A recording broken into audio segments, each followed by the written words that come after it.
إلى كل جميل، فنداء ثم نداء ثم نداء.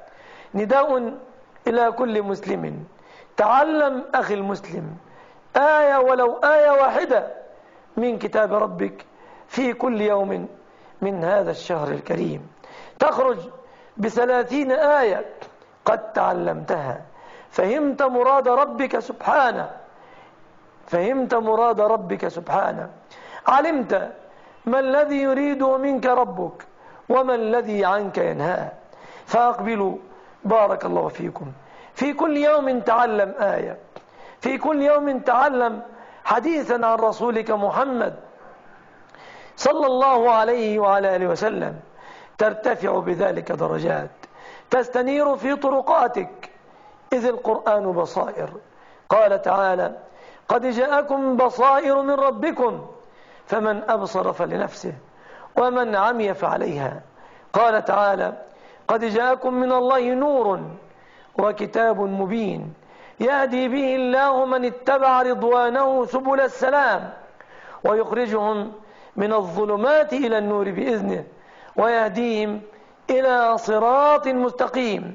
فحامل القرآن كالذي يرتدي المباصر، يرتدي النظارات، يرى بها الحق من الباطل، يرى بها المعروف من المنكر. هكذا حامل كتاب الله العزيز. صدق الله إذ قال: أفمن يعلم أنما أنزل إليك من ربك الحق كمن هو أعمى إنما يتذكر أولو الألباب. فنداء إلى كل مسلم وإلى كل مسلمة: تعلم أيها المسلم ماذا يريد منك ربك. انظر في كتاب الله، لو جاءتك رسالة من وزير قرأتها بغاية الدقة وحاولت أن تتعرف على مدلول كل لفظة منها، كيف والكتاب منزل من عند الله سبحانه وتعالى، تنزيل من حكيم حميد، تنزيل من رحمن رحيم. فهلم إلى كتاب ربك، انظر ماذا يريد الله منك، ماذا يريد الله منك، عن أي شيء ينهاك ربك سبحانه وتعالى. فإنك يا عبد الله وأنت كذلك يا أمة الله مسؤولة ومسؤول عن هذا الكتاب العزيز. قال ربي سبحانه وتعالى وهو أصدق القائلين: ويوم يناديهم فيقول ماذا أجبتم المرسلين. يوم يناديهم فيقول ماذا أجبتم المرسلين. هكذا نسأل يوم القيامة عن هذا الكتاب الذي جاء به النبي محمد صلى الله عليه وعلى آله وسلم.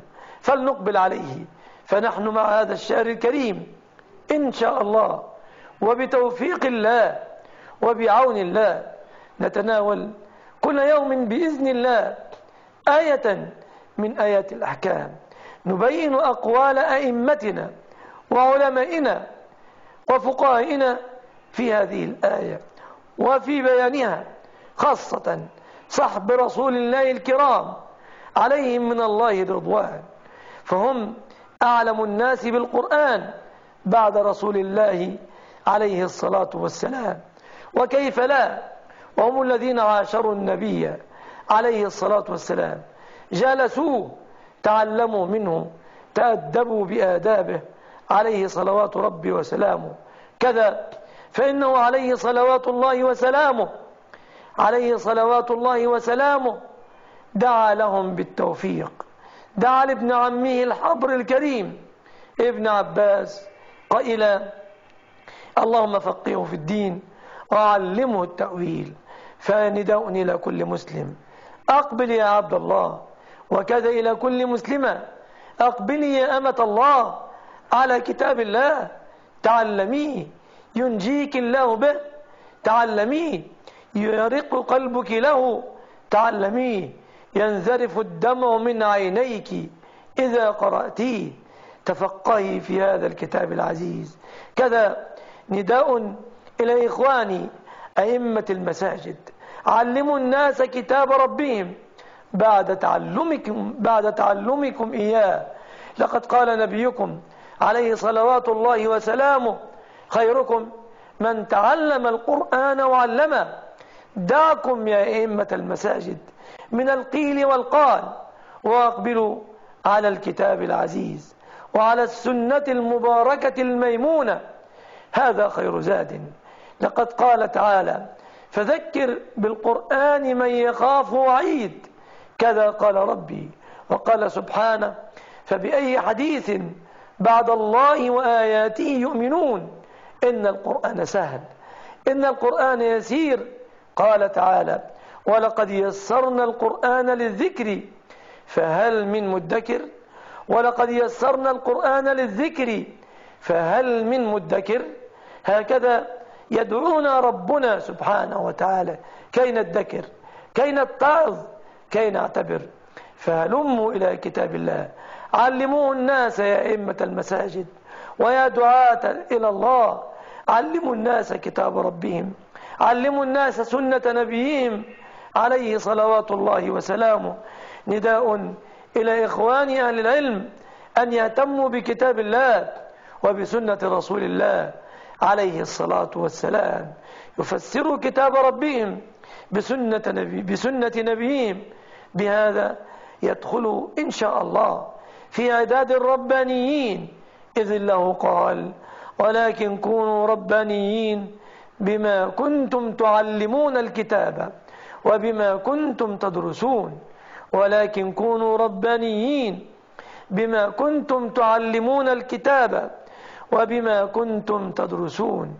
فنداء إلى رب الأسرة كذلك: جالس أبناءك يا رب البيت، يا رب الأسرة أيها الأب، جالس أبنائك، جالس بناتك، جالس زوجتك، كل يوم تناولوا آية من كتاب الله تعلموها، تناولوا حديثا من أحاديث رسول الله تعلموه.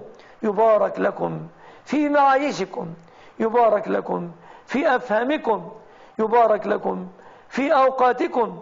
فنداء إلى كل أب وإلى كل أم وإلى كل طالب علم وإلى كل إمام مسجد أن يقبلوا على كتاب الله وعلى سنة رسول الله صلى الله عليه وسلم، ولن يترهم الله أعمالهم، لن يبخسهم الله أبدا حقوقهم، بل يرفعهم ربي بكتابه العزيز درجات، يرفعهم الله بكتابه العزيز درجات.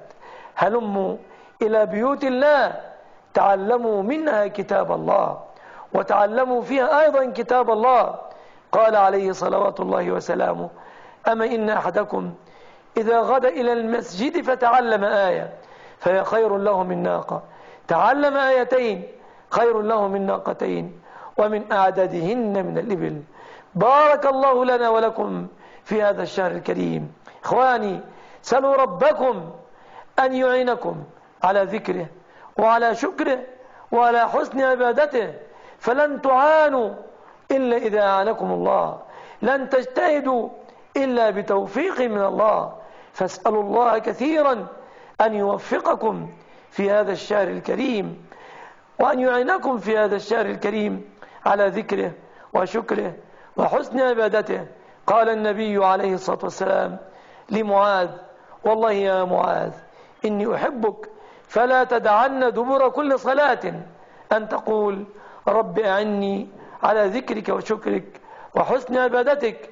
فقولوها يا عباد الله، وكذا قولوا: رب أوزعني أن أشكر نعمتك التي أنعمت علي وعلى والدي، وأن أعمل صالحا ترضاه، وأصلح لي في ذريتي إني تبت إليك وإني من المسلمين. بارك الله لنا ولكم في هذا الشهر الكريم، والحمد لله رب العالمين. وصل اللهم على نبينا محمد وسلم، والسلام عليكم ورحمة الله وبركاته. آيات الله بها عبرة